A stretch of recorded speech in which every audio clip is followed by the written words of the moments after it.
Olá, amores, tudo bem com vocês?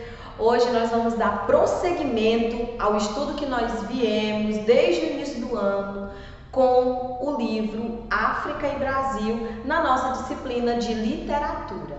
Lembrando que nos capítulos anteriores, nas aulas anteriores, nós vimos parte 1, parte 2 e hoje finalizaremos com a parte 3. Eu espero que vocês tenham estudado bastante para chegar até aqui com conhecimento suficiente para nós darmos prosseguimento ao estudo desse livro, ok? Então vamos lá.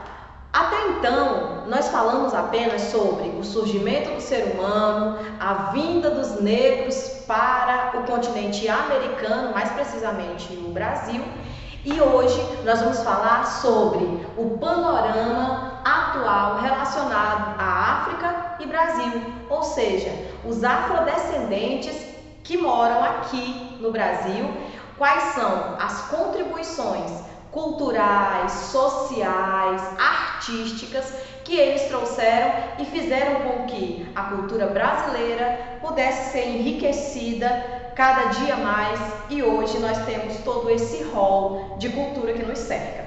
Vamos lá acompanhar comigo.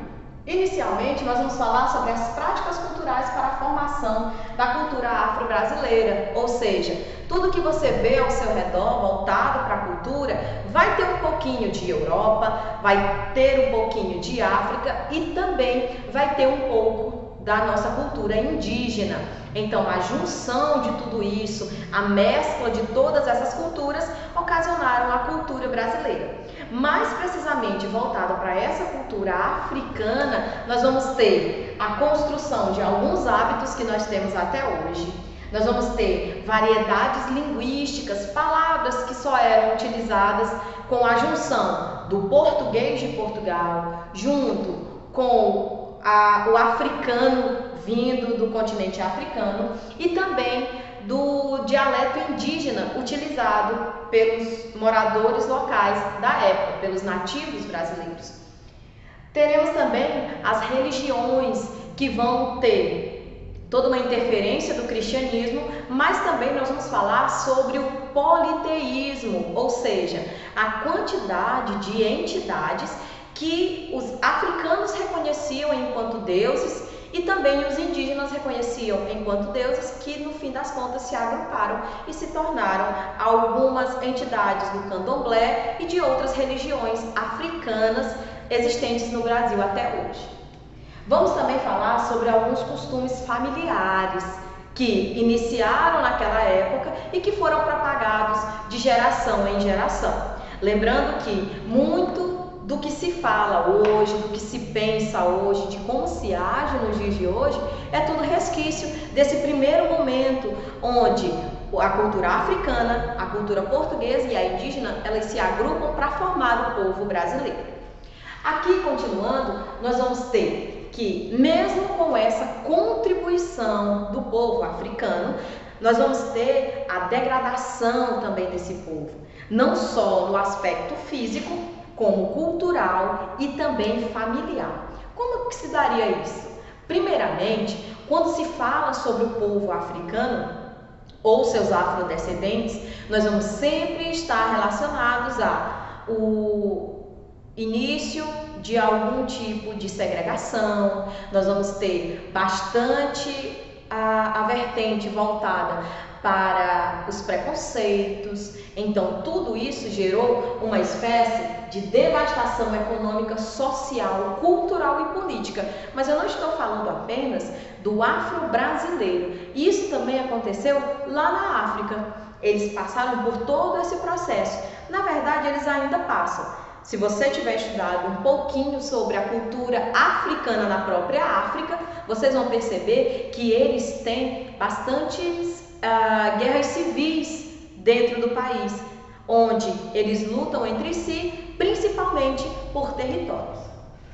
Aqui nós vamos ter também um pouco desse legado cultural. O que acontece nos dias de hoje, por exemplo, que pode ser retratado como uma cultura vinda da África para nós brasileiros, ou uma construção da cultura de hoje de nossos antepassados.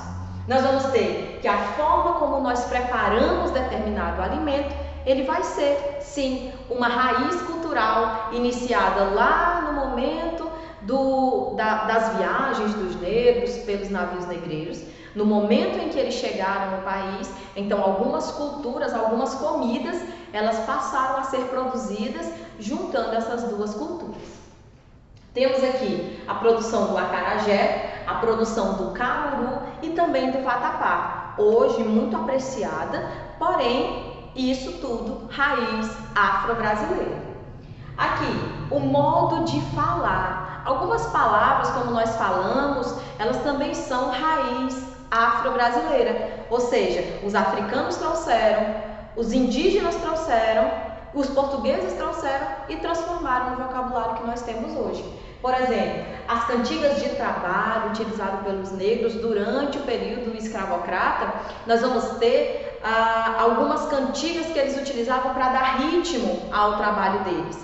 Aqui no Brasil não temos isso muito bem retratado, mas em alguns filmes norte-americanos vocês conseguem perceber bastante esse momento do processo do trabalho e eles utilizando músicas para poder ritmar tanto o trabalho braçal quanto o trabalho do cuidado, porque mesmo os homens tendo bastante força, as mulheres eram utilizadas para cuidar das filhas dos senhores, dos filhos dos senhores. Então, esse cuidado também vai estar retratado na nossa cultura de hoje, como nós podemos perceber as amas de leite. Amas de leite são aquelas mulheres que amamentam não só o seu próprio filho, como os filhos dos outros também. Então, as negras engravidavam, elas pariam e no fim, quando a senhora paria também, no momento em que elas amamentavam seus filhos, elas também dividiam esse leite materno com os filhos das senhoras. Também vamos ter as cuidadoras das crianças, que no momento em que elas cuidavam, elas também iam enriquecendo o vocabulário dessas crianças, utilizando palavras como cafuné, cochilo e dengo. Essas palavras são propriamente africanas, de dialeto africano, mas que foram muito bem incorporadas ao nosso idioma. Também vamos ter as cantigas de niná, que foram exatamente dessa raiz afro-brasileira que se deu a criação e o desenvolvimento e também a propagação dessas cantigas de niná, onde a mulher canta para a criança dormir. Também vamos ter as formas de cuidar, aquela forma mais aconchegante, mais voltada para a mãe em si, aquela forma muito mais próxima da criança, também vai ser uma característica dessa cultura africana espelhada na cultura brasileira. Outra prática que nós vamos ter seriam as religiosas, ou seja, algumas magias voltadas para a cura. Por exemplo, antes, quando se tinha uma criança que estava muito sonolenta, que estava fraca, diziam que a criança precisava ser benzida, né? Então ela precisava ser benzida. Esse ato de benzer é também uma raiz africana. Então, o ato de benzer é deixar bento. Hoje em dia, nós não utilizamos com tanta frequência, mas era fácil encontrar benzendeiras pelas regiões, pelas cidades, que faziam esse ato, onde se pegava um galho de árvore e fazia-se lá uma oração, uma reza, para que se tirasse dessa pessoa todos os males que eram agregados a essa pessoa. Então, nesse momento, observamos aqui várias formas com as quais a África está espelhada no Brasil. Bem, agora vamos falar um pouco sobre música. Quais são as raízes africanas existentes nas músicas dos dias de hoje aqui no Brasil? O que tem de manifestação? Por que de toda essa felicidade em suas batucadas, em seu ritmo? Eu digo a vocês, ainda bem que nós temos essa raiz africana, porque ela faz com que o nosso ritmo fique mais feliz do que muitos outros ritmos. Olha só, a música brasileira, ela vai estar atrelada a ritmos e a danças africanas também. Então, enquanto eles queriam manifestar sua felicidade, o seu orgulho pela própria pátria, também em momentos de confraternização, essa música era utilizada antes e hoje em dia nós utilizamos com praticamente a mesma finalidade. Porém, eles também utilizavam naquela época, na época que eles vieram para o Brasil, como cunho religioso. Ou seja, eles utilizavam as danças, as músicas e os ritmos para poder exaltar alguns de seus deuses, levando em consideração que a religião africana era uma religião propriamente politeísta. Ainda falando sobre essa influência africana para nós brasileiros, nós vamos falar um pouco sobre a linguística, ou seja, algumas palavras que eram utilizadas naquele tempo, elas terminaram se incorporando ao vocabulário português, nosso, do Brasil, e passaram a ser corriqueiros e estar muito mais presentes nos dias de hoje. Por exemplo, a palavra caçula, muito utilizada aqui no Nordeste, corcunda. Essas duas palavras, um exemplo, é claro, elas vieram de um dialeto africano chamado Banto. Essas duas palavras significavam respectivamente Benjamin e Giba. Aqui também nós vamos ter a palavra cochilar. Lembra o que é cochilar? Tirar aquele soninho depois do almoço, dar aquela piscada na aula. Lembram como que é isso? Então, cochilar significava dormitar, que vem de dormir, e xingar significava insultar. Olha só, muito próximo do significado que nós temos nos dias de hoje. Então, esse significado ele se manteve com o passar do tempo. Voltando um pouco agora para a culinária, nós vamos ter essa culinária africana um pouco mais marcada na região Nordeste, porque no Nordeste tinha uma grande variedade dos povos que vieram da África. Olha só aqui comigo. Por exemplo, o azeite de dendê e as ervas verdes que eram trazidas da África ou que eram produzidos por esse povo africano, ele começou também a fazer parte da culinária nossa brasileira. Como, por exemplo, nós encontramos bastante no vatapá. Quem já provou o vatapá, vê que o azeite de dendê ele fica bem marcante quando se prova esse prato. Também nós vamos ter o xinxim e vamos ter a pamonha, bem mais presente na nossa culinária nordestina, propriamente maranhense. Lembra de quando você começou a última pamonha? Então, lembra do sabor? Hoje em dia, a pamonha é completamente diferente do que era antes, que ela só era produzida com milho. Hoje em dia coloca-se milho, que é a própria pamonha, coloca queijo, carne seca. Então tem uma variedade que já foi adaptada para os dias de hoje. E aí nós chegamos a um ponto crucial da culinária, a feijoada. Porque o que nós sabemos até hoje era que a feijoada era um prato tipicamente africano. Porém, depois de muitos estudos, percebemos que não era africana, e sim portuguesa. Porque lá em Portugal era muito apreciado as carnes salgadas. Ou seja, como eles não tinham todo o sistema de refrigeração que nós temos nos dias de hoje, para poder manter a carne muito tempo, era necessário salgá-la. E essa carne salgada era utilizada na feijoada. A música. Percebemos a presença de instrumentos propriamente africanos nas músicas, como é o exemplo do berimbau, da marimba, dos atabaques, do afoxé, do agogô e dos ganzás. Geralmente, esse tipo de instrumento nós encontramos mais nas músicas e nos estilos musicais vindos da Bahia. Também nós vamos ter os cantos. Os cantos não são mais do que expressões, palavras e expressões que eram utilizadas com frequência naquele tempo.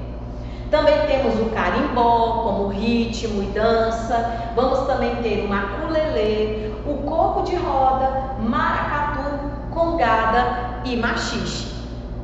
Bem, agora vamos falar um pouco sobre religião. Religiões de matriz africana, religiões voltadas para o cristianismo, religião também voltada para o indígena.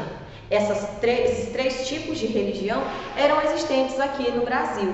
Porém, algumas delas eram proibidas, porque lembrando que os colonizadores brasileiros, eles tinham raiz cristã, ou seja, eles faziam sempre referência referência ao cristianismo. Então, no momento em que eles se deparam com uma religião, a religião de matriz africana, que é uma religião politeísta, da mesma forma que a religião indígena é uma religião politeísta, o cristianismo ele termina se confrontando com esses dois tipos de religião, apesar de o cristianismo ter se sobressaído.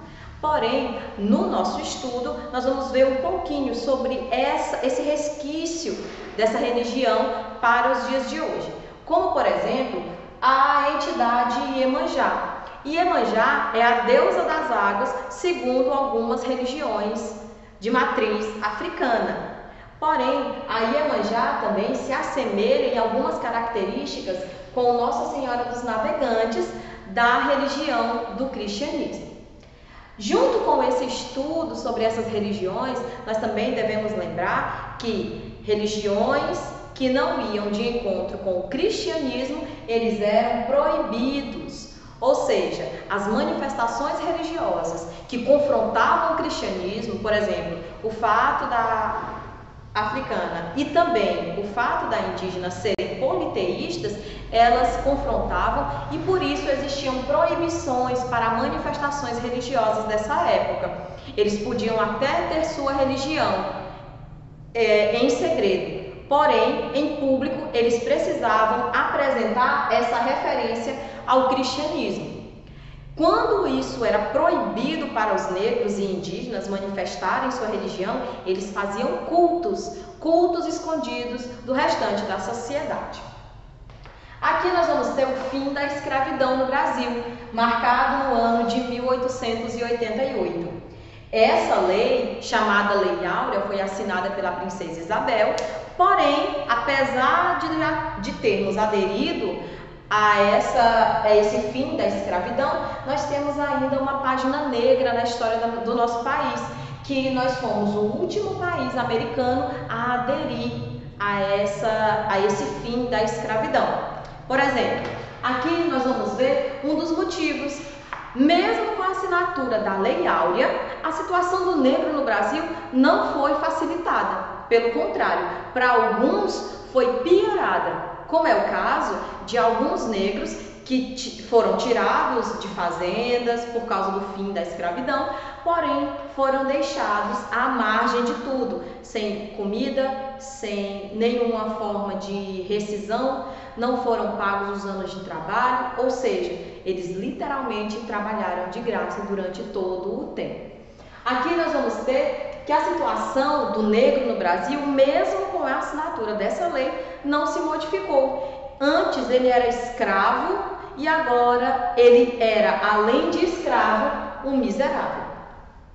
Aqui as questões econômicas seriam as mais fortes, que fariam com que o negro se sentisse muito mais inferiorizado socialmente, até porque a partir daí também começou-se com mais afinco a questão do racismo.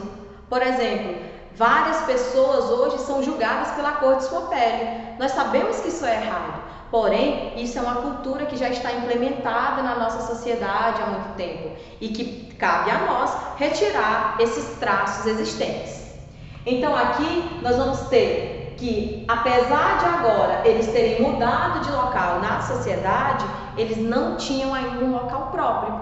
Eles saíram da situação de escravo e agora viviam uma vida bem pior do que estavam, ou tão pior quanto a que estavam. Nesse momento, no Rio de Janeiro, foi criada uma espécie de comunidade, um grupo de ajuda chamado Pequena África. A Pequena África fazia com que os ex-escravos conseguissem agora moradia, vestimenta, alimento e trabalho. Através do auxílio dessa comunidade, a Pequena África, eles conseguiam voltar para a sociedade agora cada vez mais plenos. Então foi necessária a ajuda, não só no Rio de Janeiro, como em outras cidades também, para que eles voltassem para a sociedade de cabeça erguida. E mesmo com essa necessidade dessa ajuda, o negro, o afro-brasileiro, ele precisa hoje do seu reconhecimento. A África hoje, não só o país em si, mas toda a cultura voltada para esse país, é, além de tudo, um símbolo de luta. Símbolo esse que deve ser constantemente louvado por nós. Nós temos, por exemplo, um nome muito marcante dentro da história mundial chamado Martin Luther King, que em 1963 fez um dos maiores pronunciamentos da história, principalmente voltado à igualdade e ao respeito de um modo geral. O nome desse discurso foi I Have a Dream. Esse discurso falava sobre a igualdade de gênero, a igualdade entre as pessoas, independente de cor, de raça, de religião, e também do respeito que deve existir entre todos, onde nenhum é melhor do que o outro e nenhum é pior do que o outro. Vamos levar essa mensagem de Martin Luther King à frente. Vamos nos manter respeitosos e sempre igualitários, para que realmente a nação brasileira e o mundo possa ser um lugar melhor para viver cada dia mais.